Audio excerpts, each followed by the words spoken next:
আসসালামু আলাইকুম। প্রিয় দর্শক, শুরুতেই বলে নিচ্ছি, আজ আমাদের অতিথি হিসেবে আছেন অস্ট্রেলিয়ার সিডনি থেকে লেখক কলামিস্ট অজয় দাশগুপ্ত। শুরুতেই ওনার নাম বললাম এই কারণে যে ওনার জন্যই আপনারা অনেকে অপেক্ষা করেন। কাজে আমি যে ভূমিকা দিব তার চেয়ে ওনার নাম বলাটা আপনাদের কাছে বেশি আমার মনে হয় যে আকর্ষণীয় হবে। এই জন্যই অজয় দাশগুপ্ত, আপনাকে আমাদের অনুষ্ঠানে স্বাগত জানাচ্ছি। ধন্যবাদ। জনাব অজয় দাশগুপ্ত, আপনি নিশ্চয়ই এর মধ্যে অবগত আছেন যে গতকালকে আমাদের একটা বড় ঘটনা ঘটেছে, যে আন্তর্জাতিক অপরাধ ট্রাইব্যুনাল যেটা আছে, তাদের প্রথম যে বিচারটা করেছে এই দফায়, আহ, সেখানে সাবেক প্রধানমন্ত্রী শেখ হাসিনা, সাবেক স্বরাষ্ট্রমন্ত্রী আসাদুজ্জামান খান কামাল, ওনাদেরকে এই গণহত্যার দায়ে, মানবতা বিরোধী অপরাধের দায়ে ওনাদেরকে মৃত্যুদণ্ড দেওয়া হয়েছে। এবং রাজসাক্ষী হওয়ার কারণে ওই সময়ের যিনি আইজিপি ছিলেন, আহ তাকে 5 বছরের কারাদণ্ড দেওয়া হয়েছে। এই রায় নিয়ে কালকে দেশে অনেক কিছু হয়েছে। আওয়ামী লীগের পক্ষ থেকে ঠিক বলবো না আমি, মানে ওয়েবসাইটের মাধ্যমে একটা লকডাউন আহ্বান করা হয়েছে। তার প্রতিক্রিয়া আমরা দেখেছি বিভিন্ন জায়গায়, যানবাহন চলেনি, অনেকটা হরতালের মতো পরিস্থিতি ছিল। 32 নম্বরের সামনে ভাঙচুর হয়েছে, এক্সকাভেটর নিয়ে, দুটো এক্সকাভেটর নিয়ে সেখানে গিয়েছিল ভাঙতে। যতটুকু অবশিষ্ট আছে সেটাকে ভেঙে খেলার মাঠ বানানোর জন্য তাদের আগ্রহ ছিল। তো পুলিশ এবং সেনাবাহিনী সেটাকে প্রতিরোধ করেছে। ওখানে সারাদিনই প্রায় মোটামুটি মানে থেমে থেমে থেমে থেমে অনেকটা যুদ্ধর অবস্থা ছিল, কারণ আমি এটা জানি এই কারণে ওই জায়গাটা আমার বাসা থেকে একদম কাছে। যে তার কিছু উত্তাপ আমিও টের পেয়েছি। আহ, এমন বাস্তবতায় এই যে ঘটনাটা ঘটলো, এটা নিয়ে আন্তর্জাতিক পর্যায়ে নানা ধরনের রিয়েকশন হয়েছে। আমি একটু বড় করেই বললাম ভূমিকাটা। আপনি এখন আপনার অভিমতটা বলেন, যে আপনার কি প্রতিক্রিয়া, ওখানে থেকে আপনি কি অনুভব করেছেন, কি ভেবেছেন, আপনাদের যারা প্রবাসী বাঙালি আছেন যারা ওখানে, তাদের মধ্যে কি প্রতিক্রিয়া দেখেছেন, এটা একটু আমি বুঝতে চাচ্ছি। এখন প্রথমে আপনাকে আমি ধন্যবাদ জানাই এবং আমার এই অনুষ্ঠানে যারা দর্শক শ্রোতা আমাদের ভালোবাসেন, আশা করি তাদের প্রত্যাশা আমরা পূরণ করতে পারবো। প্রথম কথা হচ্ছে, গতকালকে কিন্তু সারা পৃথিবীর বাংলাদেশের মানুষ এই ঘটনাটা অবলোকন করেছে। নট অনলি বাংলাদেশ, এবং বাংলাদেশের চাইতেও বহুগুণে বেশি প্রবাসী বাংলাদেশিদেরকে আক্রান্ত করেছে।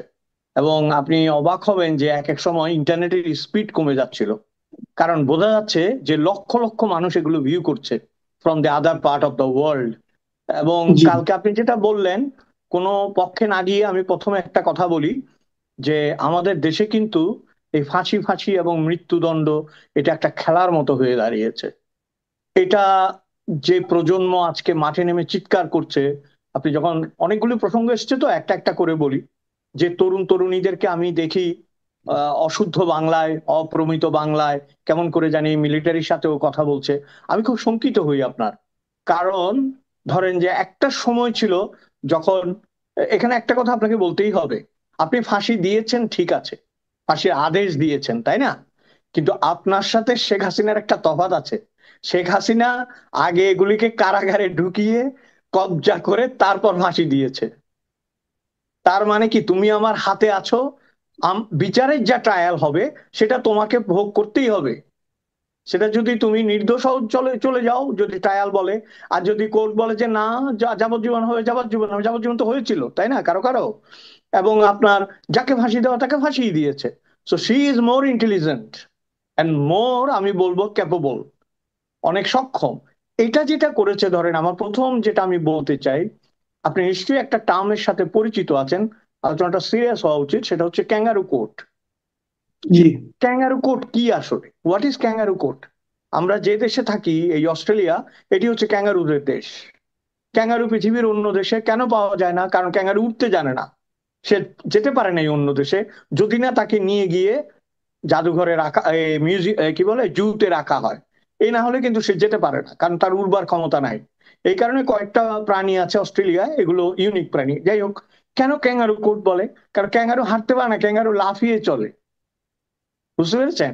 এক একটা স্টেপে অনেক দূর চলে যায়, লাফায় লাফায়, এক পায়ে এরকম লাফাতে লাফাতে বাচ্চাটা থলেতে থাকে, চলে যায়। তো তোমরাও তো তাই করেছো, লাফিয়ে লাফিয়ে কাজ করেছো, কনসিস্টেন্টলি কাজগুলি করেনি।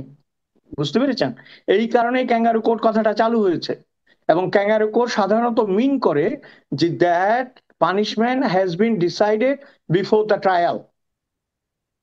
এই এই বিচারটা আসলে আগেই নির্ধারিত হয়েছিল, এবং এখানে যথেষ্ট আইন প্রমাণ কাগজপত্র ইত্যাদি দাখিল করার আগেই ওই যে বললাম, হ্যাঁ, 1 step forward to 2 step backward, 2 step forward to 4 step forward করে করে এইটাকে জায়েজ করে কালকে একটা মৃত্যুদণ্ড দিয়ে দেওয়া হয়েছে। এখন ধরেন আপনি যদি এটা এই আইনের চোখে দেখেন, এখন আইন যেটা করেছে এটার বিরুদ্ধে বলা তো আইন বিরোধী কথা বলা, তাই না?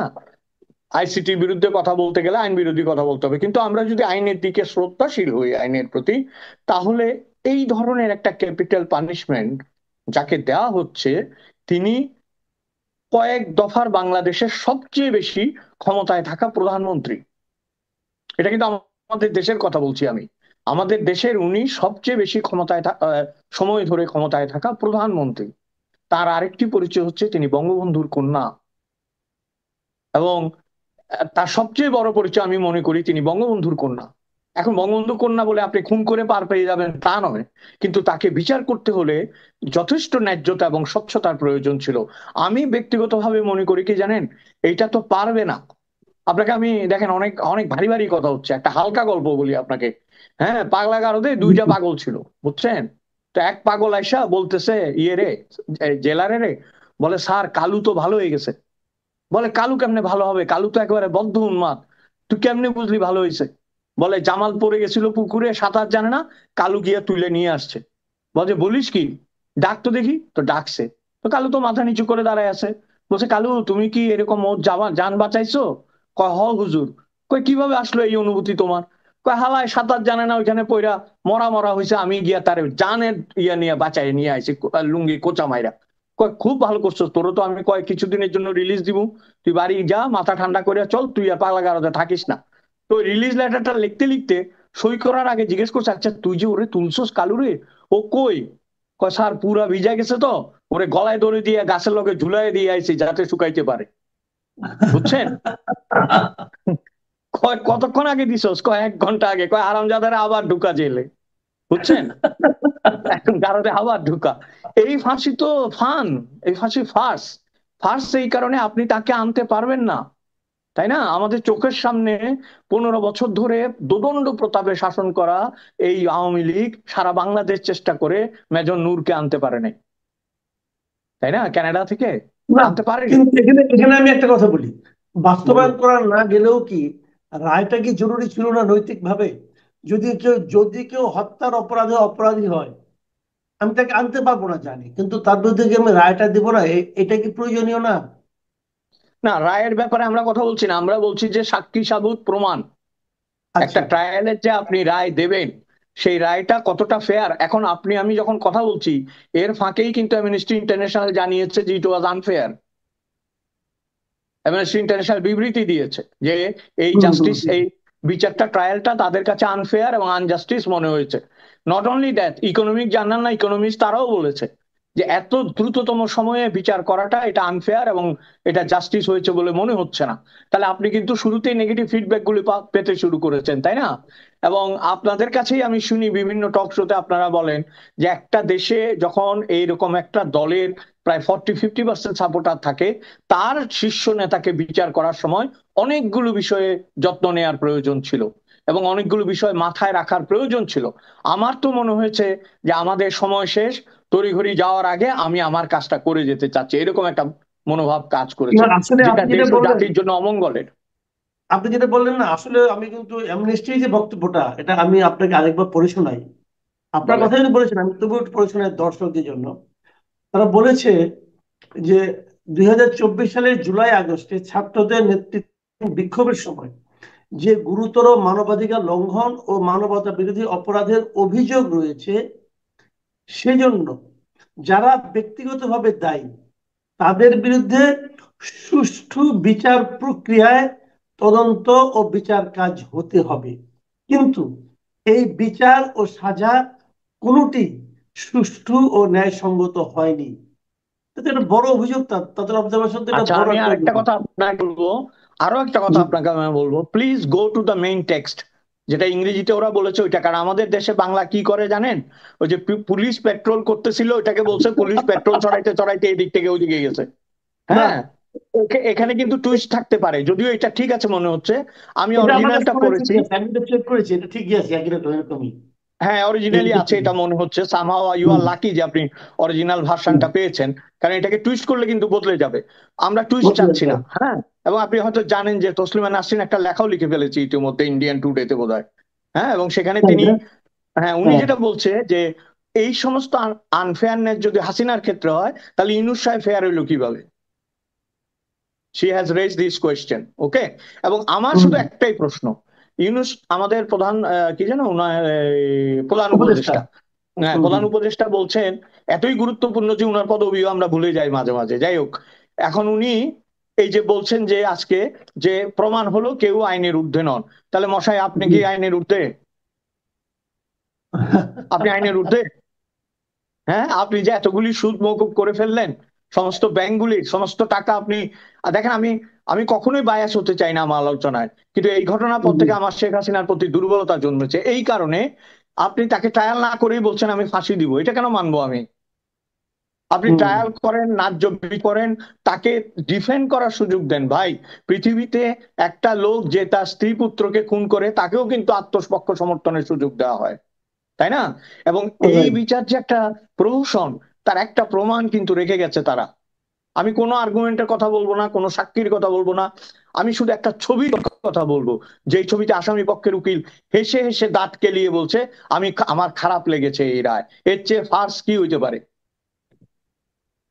হ্যাঁ, সে 32 পাটির দাঁত বের করছে যে আমার এই রায় ভালো লাগেনি। আরে মিয়া, নিমক হারামেরও তো একটা সীমানা আছে না? তোমারে যে দায়িত্ব দিয়েছে, হ্যাঁ, আপনি জানেন কুরুক্ষেত্রের, এই যে মহাভারতের কথা বলছি আমি, মহাভারতের জি, সবচেয়ে খারাপ চরিত্র ছিল শকুনি, যে যুদ্ধ লাগিয়ে জি, দিয়েছিল। কিন্তু জি। শকুনি সবার আগে স্বর্গে গিয়েছিল, কেন জানেন? সে তার কর্তব্য থেকে বিচলিত হয়নি। সে কার পক্ষে বিপক্ষে সেটা বড় কথা না, দেবতার পক্ষে না বিপক্ষে, কিন্তু তার কর্তব্য সে অবিচল ছিল।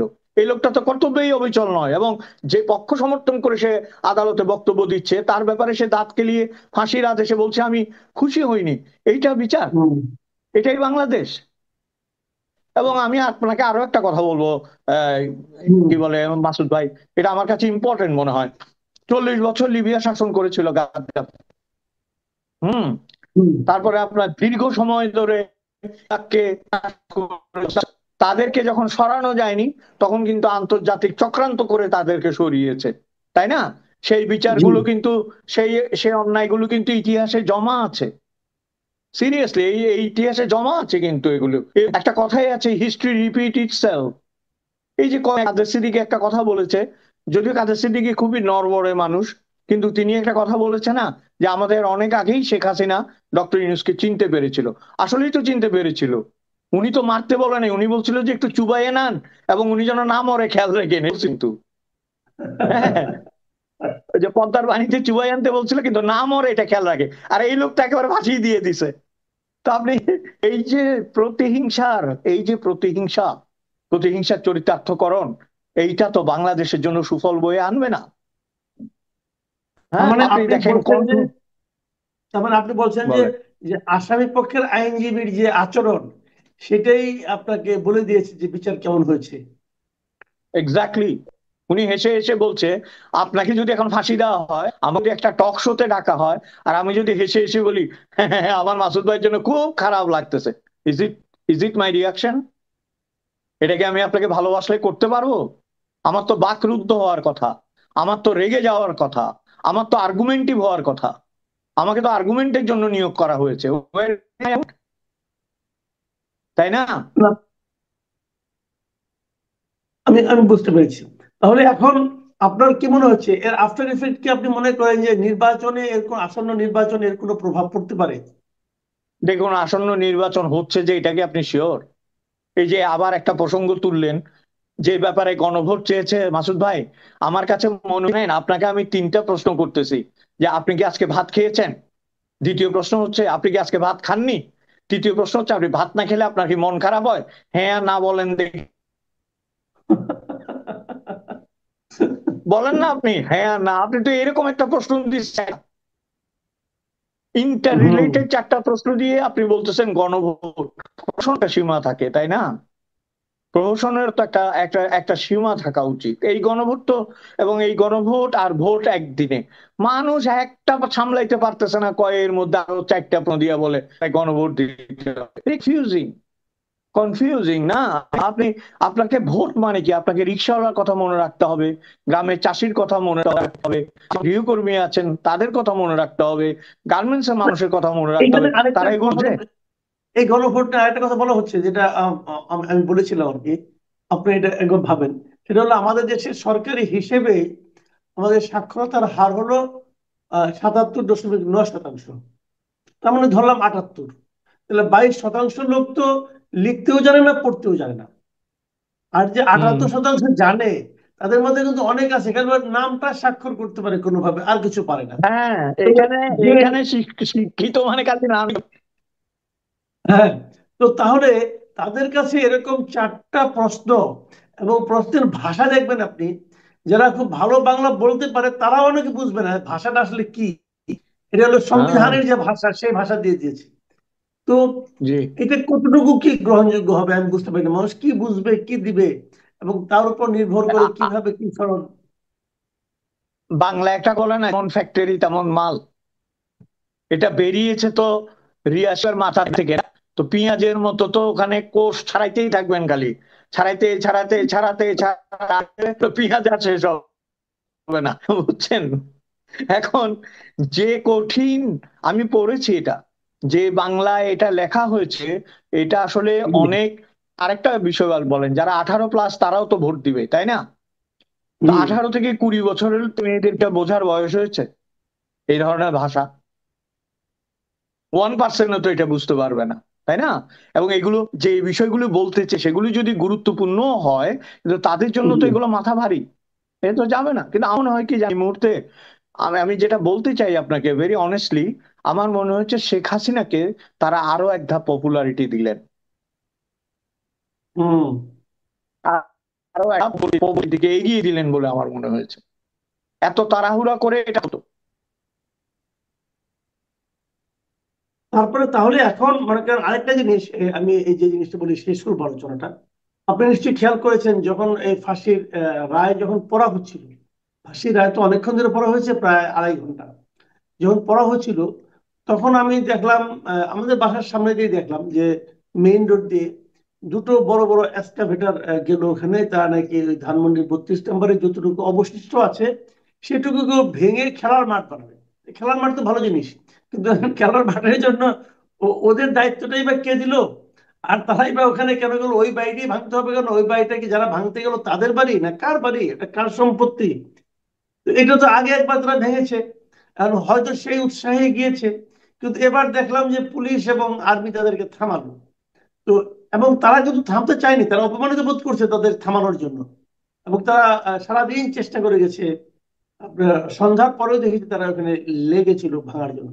তো এই যে প্রবণতাটা, এটা এটাকে আপনি কিভাবে মূল্যায়ন করবেন? দেখেন, এটা তো একটা সাইক্লিক অর্ডারে ঘুরছে, তাই না? আপনি খেয়াল করেন, আপনি বলছেন যে একটা উত্তেজনায় ভাঙতে গেছে, উত্তেজনায় ভাঙতে যায়নি। একটা ছেলে তো বলেছে যে কারণ মিলিটারি যখন জিজ্ঞেস করেছে বলছে এটা ওদের কিবলা, কেবলা, এটা ব্যবহার করেছে, যে এটা ওদের কেবলা, ওদের এটা ভেঙে দিলে সবকিছু ভেঙে যাবে। তার মানে কি প্রি ডিসাইড, এটা তাদের মাথায় এটা ঢোকানো হয়েছে, যেটা আওয়ামী লীগের তীর্থভূমি, বা যারা আওয়ামী পলিটিক্স করে তাদের এটা মানে কি বলবো পবিত্র ভূমি, এটাকে ভেঙে গুঁড়িয়ে দাও। এবং এখন আপনাকে যদি আমি এখন মানে আমরা যদি সন্ত্রাসী হই, তাহলে একটা কথা কি আমরা জিজ্ঞেস করব না? বঙ্গবন্ধু তো মরে গেছে, অনেক আগে মারা গেছেন, অনেক আগে 75 সালে। তার সন্তানদের কেউ জীবিত নাই, পুত্র সন্তানদের। তার ভাবেই এমনকি আপনি যদি লিখিতও দেন, আমি আজও আপনি দেন, কই কত শতাংশ হাসিনা এবং রেহানা পায়? বাকিগুলি ভাঙার তো তুমি খেয়েছে। তারা কি এই 24শে জুলাই, কি জানি জুলাই 24শে যে ঘটনা করে সে সময় তারা জীবিত ছিলেন? তাদের কি বাড়িঘর থাকার অধিকার না? তাদের নিজস্ব বাড়িঘর থাকবে না? এটাকে লেভেল প্লেইং ফিল্ড করতে হবে, এটাকে মাঠ বান খেলতে হবে। এই আইটাই তো মারাত্মক। এটা কিন্তু আমি বলছি কি, আমি বারবার বলছি আপনাকে, যদি কোনদিন পলিটিক্স ঘুরে দাঁড়ায়, ঘুরে তো দাঁড়াবে, বাংলাদেশের যে ইতিহাস, বাংলাদেশের যে অতীত ঘুরে দাঁড়ায়, তাহলে এগুলো কিন্তু মানে আমি বলছি যে প্রতিশোধের যে নতুন বীজ বপন করা হয়েছে, যে বপন করেছেন তিনি যেমন ফল পেয়েছেন, আজকে যারা বপন করছেন তারা পাবেন। প্রতিশোধ কিন্তু কাউকে ছেড়ে কথা বলে না। আপনি নিশ্চয়ই জানেন, গানটাও কথা ছিল, যদি আই ফর আই হয় তাহলে পৃথিবী হবে। আপনার চোখের বদলে যদি আমার চোখের বদলে যদি আপনার চোখ নেই, তাহলে আমরা দুজনেই অন্ধ হয়ে যাব, তাই না? এবং বুদ্ধির এক কথা আছে যে আপনি জ্ঞানত যদি কারোর জন্য কবর খোঁড়েন, মনে রাখবেন আপনি দুটো কবর খোঁড়েন। একটি সেই লোকটি, এবং অচিরে আপনি। এটা মনে রাখতে হবে অন্যায় ভাবে যদি আপনি কারোর জন্য করেন। It's very important message. জি, অনেক ধন্যবাদ, অনেক ধন্যবাদ জনাব অজয় দাশগুপ্ত। আমরা এই আলোচনা এখানে শেষ করতে যাচ্ছি। প্রিয় দর্শক, আপনারা শুনলেন সিডনি থেকে অজয় দাশগুপ্তের কি প্রতিক্রিয়া, কি অনুভূতি। কালকে যে ঘটনা ঘটেছে, যে মৃত্যুদণ্ড রায় দেওয়া হয়েছে আমাদের আন্তর্জাতিক অপরাধ ট্রাইব্যুনাল, সেটা নিয়ে বিদেশের বিভিন্ন সংস্থাও নানা রকম প্রতিক্রিয়া দিয়েছে, সেগুলিও আমরা দেখছি। কিন্তু তার উপরে সবচেয়ে বড় কথা কি, আমরা কিন্তু চেয়েছি, সবসময় চেয়েছি যে 24-এর যে অভ্যুত্থান ছিল, গণ অভ্যুত্থান ছিল, সেই অভ্যুত্থানে তো অনেক মানুষ মারা গেছে, নির্মম ভাবে নিহত হয়েছে। সেই হত্যাকাণ্ডগুলো তাদের যে পরিবার, তাদের পরিবারগুলো এখন তো যেভাবে কষ্ট করে বেঁচে আছে, তাদের সন্তান অথবা তাদের আত্মীয় স্বজনের স্মৃতি নিয়ে, তার একটা প্রতিকার হোক, এটা তো আমরা সবাই চাই। কিন্তু প্রতিকারের নামে আসলে যেটা হচ্ছে, তাদেরকে আসলে প্রতিকার হচ্ছে। এখানে ইন্টারন্যাশনাল এই সংস্থাগুলো, এই অ্যামনেস্টি ইন্টারন্যাশনাল, ওরা কিন্তু বলেছে যে তারা সবসময় দাবি করেছে যারা মারা গেছেন তাদের পরিবারের জন্য ক্ষতিপূরণ দেওয়া, তাদেরকে পুনর্বাসিত করা। সেই কাজটাকে আমরা করতে পেরেছি। আমরা যেন এক ধরনের প্রতিহিংসার চরিতার্থের দিকে বেশি মনোযোগী হয়েছিলাম। সেটাই কি জরুরি? যে কথাটা অজয় জয়গুপ্ত নিজেও বললেন, যে আপনি যদি চোখের বদলে চোখ তুলে নেন, একসময় হয়তো পুরো পৃথিবী অন্ধ হয়ে যাবে। আমরা কি সেটাই চাচ্ছি? এই সমস্ত বিষয় নিয়ে আলোচনা এবারই প্রথম নয়, এবারই শেষ নয়, আগামীতে আরো চলতে থাকবে। তো আমরাও করবো। আবার কথা হবে। ভালো থাকবেন আপনারা। এখন এ পর্যন্তই। আল্লাহ হাফেজ।